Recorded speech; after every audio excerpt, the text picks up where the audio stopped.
आगे बढ़ते हैं और बात करेंगे अभिनेत्री कंगना रनौत की, क्योंकि कंगना के एक बार फिर बोल बिगड़ गए हैं और इस बार कंगना ने राष्ट्रपिता महात्मा गांधी पर निशाना साधा है। उन्होंने जो बोला है वैसा तो महात्मा गांधी के दुश्मन भी बोलने की हिम्मत नहीं रखते। आप ही देख लीजिए। महात्मा गांधी ने एक बहुत बड़ा काम किया।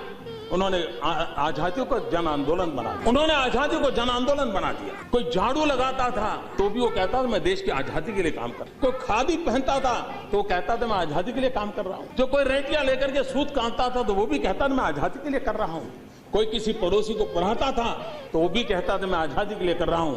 हिंदुस्तान के हर नागरिक के हर काम को उन्होंने आजादी का काम बना दिया था। जिस प्रकार से महात्मा गांधी ने आजादी को जन आंदोलन बना करके, और ये ऐसी जरूरत ना थी जिसको न अंग्रेज समझ पाए, न अंग्रेज के पास उसको लड़ने की ताकत बन पाई थी। महात्मा गांधी ने जिस प्रकार से आजादी के आंदोलन को एक जन आंदोलन बनाया था, और हम सबका कर्तव्य है कि हम महात्मा गांधी से कुछ सीखें, उनसे प्रेरणा लें, उनके कदमों पर चलने का प्रयास करें। देश को आजादी दिलाने वाले मोहनदास करमचंद गांधी, जिन्हें महात्मा कहा गया, साबरमती का संत कहा गया, जिनके बारे में अल्बर्ट आइंस्टाइन ने लिखा था, आने वाली नस्लें शायद ही इस बात पर विश्वास करेंगी कि हाड़ मांस से बना कोई ऐसा व्यक्ति इस धरती पर आया था। मतलब आइंस्टाइन की नजर में गांधी और उनकी महानता ईश्वर के समक्ष थी। आइंस्टाइन के इस बयान के 77 साल बाद कंगना रनौत का एक बयान आता है। हाल ही में पद्मश्री से सम्मानित कंगना ने गांधी जी के बारे में जो कहा वो कोई होशो हवास वाला इंसान नहीं कह सकता। कंगना ने सोशल साइट इंस्टाग्राम पर 2 लंबे मैसेज किए हैं। एक मैसेज में अखबार की एक पुरानी कटिंग लगाते हुए कंगना ने लिखा है, या तो आप गांधी के फैन हो सकते हैं या नेताजी के समर्थक, आप दोनों नहीं हो सकते, चुने और फैसला करें। वहीं कंगना ने इंस्टाग्राम स्टोरीज में जो संदेश लिखा है उसमें बापू को सत्ता का भूखा और चालाक बताने तक की हिमाकत कर दी। स्वतंत्रता के लिए लड़ने वालों को उन लोगों ने अपने मालिकों को सौंप दिया जिनमें अपने ऊपर अत्याचार करने वालों से लड़ने की ना तो हिम्मत थी ना ही खून में उबाल। ये सत्ता के भूखे और चालाक लोग थे। ये वही थे जिन्होंने हमें सिखाया कि अगर कोई तुम्हें एक गाल पर थप्पड़ मारे तो उसके आगे दूसरा गाल कर दो और इस तरह तुमको आजादी मिल जाएगी। इस तरह से आजादी नहीं सिर्फ भीख मिलती है। अपना हीरो समझदारी से चुने। अपने दूसरे पोस्ट में कंगना रनौत ने लोगों को इतिहास के बारे में जानने की सीख देते हुए कहा कि गांधी जी चाहते थे कि भगत सिंह को फांसी हो। गांधी ने कभी भगत सिंह और नेताजी को सपोर्ट नहीं किया। कई सबूत है जो इशारा करते हैं कि गांधी जी चाहते थे कि भगत सिंह को फांसी हो जाए। इसलिए आपको चुनना है कि आप किसके समर्थन में हैं, क्योंकि उन सबको अपनी यादों में एक साथ रख लेना और हर साल उनकी जयंती पर याद कर लेना ही काफी नहीं है। सच कहें तो ये महज मूर्खता नहीं बल्कि बेहद गैर जिम्मेदाराना और सतही है। लोगों को अपना इतिहास और अपना हीरो पता होना चाहिए। अब कंगना ने जब ये पोस्ट लिखी तो वो किस मनोस्थिति में थी ये तो उनको ही पता होगा, लेकिन गांधी जी के बारे में ऐसी बेशर्म टिप्पणी करना भी हिंदुस्तान में ही संभव है। ये वही हिंदुस्तान है जिसे गांधी जी ने आजाद कराया। हम इस बात से इनकार नहीं कर सकते कि आज हमारे पास गांधी नहीं। उस समय जो ऊंचाई वाला नेतृत्व था आज हमारे पास नहीं। 125 करोड़ देशवासियों के विश्वास के साथ बैठे हुए हम सब लोग मिलकर के उन सपनों को पूरा करने का प्रयास करें तो मैं मानता हूं कि गांधी के सपनों को, स्वतंत्र सेनानियों को सपनों को पूरा करना मुश्किल काम नहीं। अब कंगना ने जिसके भी समर्थन में ये बात कही हो या हो सकता है ये उनके दिमाग, उनकी समझ का नतीजा हो। कारण जो भी हो, कंगना का ये बयान किसी भी हिंदुस्तानी को तो छोड़िए, इंसानियत के मुरीद किसी भी शख्स को नागवार गुजरेगा। अभी तक आजादी के साल को लेकर डिबेट कर रही कंगना पर वैसे ही कई FIR दर्ज हो चुके हैं। पद्मश्री पुरस्कार पाने के बाद कंगना ने हिंदुस्तान, उसके इतिहास, उसकी आजादी को लेकर जो लगातार बयान दिए हैं, वैसा अगर वो किसी और देश में करती तो शायद इतिहास की समझ आ जाती। लेकिन कंगना ऐसे बयान देने, ऐसी टिप्पणियां करने के बाद भी हिंदुस्तान में चैन से रह सकती हैं, क्योंकि गांधी ने तो कहा था अगर कोई एक गाल पर थप्पड़ मारे तो दूसरा गाल आगे कर दो। कंगना शायद ये भूल गई, लेकिन हिंदुस्तान नहीं भूला है और ना ही कभी भूलेगा। तो कंगना रनौत ने एक बार फिर से विवादित बयान दिया है, लेकिन विवादित बयानों के चलते कंगना का ट्विटर अकाउंट ब्लॉक हो चुका है। बीजेपी तक कंगना के बयानों से पल्ला झाड़ चुकी है। सवाल ये पूछा जा रहा है कि कंगना आखिर ये सब कुछ क्यों कर रही है। अब कंगना ने राष्ट्रपिता महात्मा गांधी को लेकर जो बयान दिया है वो पूरे देश को मंजूर नहीं होगा। इस बार गांधी जी पर निशाना साधकर कंगना ने बड़ी मुसीबत मोल ले ली, जिसमें वो बिल्कुल अकेली होंगी। कंगना खुद को पीएम मोदी का फैन बताती हैं, लेकिन खुद पीएम गांधी जी के फैन हैं, जिन पर कंगना ने निशाना साधा है।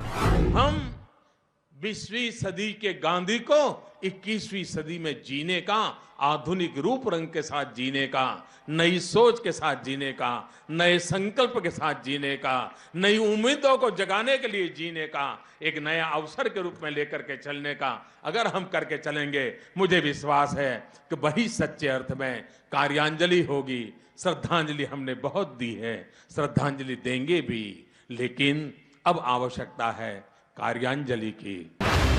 आपको याद होगा कि भोपाल से बीजेपी सांसद प्रज्ञा ठाकुर ने महात्मा गांधी के हत्यारे नाथूराम गोडसे को देशभक्त बताया था, जिसके बाद प्रधानमंत्री मोदी को ये कहना पड़ा था कि वो सांसद साध्वी प्रज्ञा ठाकुर को कभी दिल से माफ नहीं कर सकेंगे। उन्होंने माफी मांग ली, अलग बात है, लेकिन मैं अपने मन से माफ नहीं कर पाऊंगा। पीएम मोदी ने 17 मई 2019 को कहा था, गांधी जी या गोडसे के बारे में जो बयान दिए गए हैं वो भयंकर खराब है, हर प्रकार से घृणा के लायक है, आलोचना के लायक है। सभ्य समाज के अंदर इस प्रकार की भाषा नहीं चलती, इस प्रकार की सोच नहीं चल सकती। ऐसा करने वालों को 100 बार आगे सोचना पड़ेगा। ये अलग बात है कि उन्होंने माफी मांग ली है, लेकिन मैं उन्हें मन से कभी माफ नहीं कर पाऊंगी। ये है गांधी का वो किरदार जो लकड़ी के घोड़े पर बैठकर रुपहले पर्दे पर रानी लक्ष्मीबाई का किरदार निभाने वालों की समझ में आसानी से नहीं आएगा। बीजेपी के समर्थन में अक्सर बयान देने और सोशल मीडिया पर लिखने वाली कंगना रनौत ने चाटुकारिता की चाशनी अभी आजादी पर गिराई थी, जिसको लेकर बीजेपी विपक्ष के निशाने पर आ गई थी। आजादी अगर भीख में मिले तो क्या वो आजादी हो सकती है? सावरकर, रानी लक्ष्मीबाई, नेताजी सुभाष चंद्र बोस, इन लोगों की बात करूं तो ये लोग जानते थे कि खून बहेगा, लेकिन ये भी याद रहे कि हिंदुस्तानी का खून ना बहाए। उन्होंने आजादी की कीमत चुकाई, यकीनन, पर वो आजादी नहीं थी, वो भीख थी। जो आजादी मिली है वो 2014 में मिली है। कंगना के इस बयान को विपक्ष ने दोनों हाथों से लपका और अब तक कंगना पर हमलावर है। बीजेपी भी विपक्ष के निशाने पर है। सवाल ये है कि क्या प्रधानमंत्री नरेंद्र मोदी जिस आजादी का अमृत महोत्सव मनाने की बात कर रहे हैं और पूरा देश जिस आजादी के महोत्सव को सलाम कर रहा है, उसी वक्त कंगना का ये बयान क्या आजादी का अपमान नहीं है? हर स्वतंत्र और कृतज्ञ भारतीय का अपने स्वतंत्रता सेनानियों को नमन है, और इस महोत्सव की मूल भावना का विस्तार तो बहुत विशाल है। ये भावना है अपने स्वाधीनता सेनानियों के मार्ग पर चलना, उनके सपनों का देश बनाना। जैसे देश की आजादी के मतवाले स्वतंत्रता के लिए एकजुट हो गए थे, वैसे ही हमें देश के विकास के लिए एकजुट होना है। हमें देश के लिए जीना है, देश के लिए काम करना है। कंगना खुद को बीजेपी का समर्थक बताती हैं। कई राज्यों में चुनाव है, ऐसे में कंगना के ये बयान क्या बीजेपी के खिलाफ नहीं जाएंगे? दरअसल कंगना चाटुकारिता की सारी सीमाएं बिना ये सोचे समझे लांग गई कि उनके बकवास बयान से उठी चिंगारी सियासत की आग बन जाएगी और इस मामले पर बीजेपी को भी घेरा जाएगा। प्रधानमंत्री जी और भाजपा की चहेती अभिनेत्री, जिन्हें पद्मश्री और जेड कैटेगरी सिक्योरिटी से नवाजा गया है, वो आजादी को भीख बताए। कारण समझिए, कारण बड़ा सीधा है।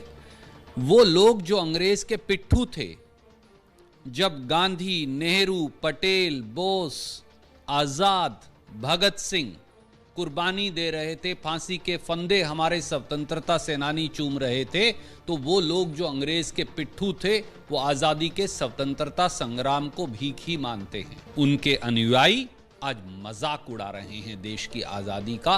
प्रधानमंत्री को जवाब देना चाहिए। भारतीय जनता पार्टी की ये कोशिश है, लगातार ये प्रयास है कि देश के इतिहास को तोड़ ममोड़ कर पेश किया जाए, इतिहास को बदलने की बात का वो करते रहे।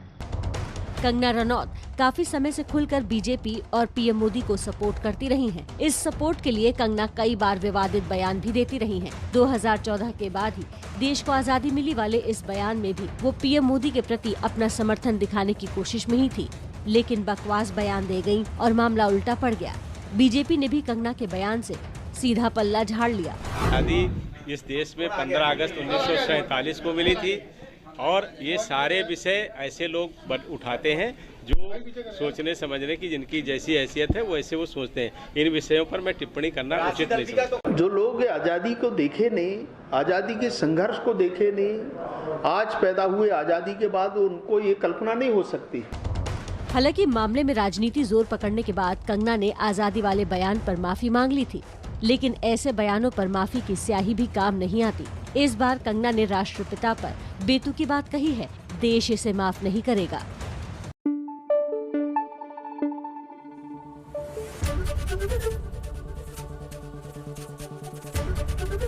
एबीपी न्यूज आपको रखे आगे।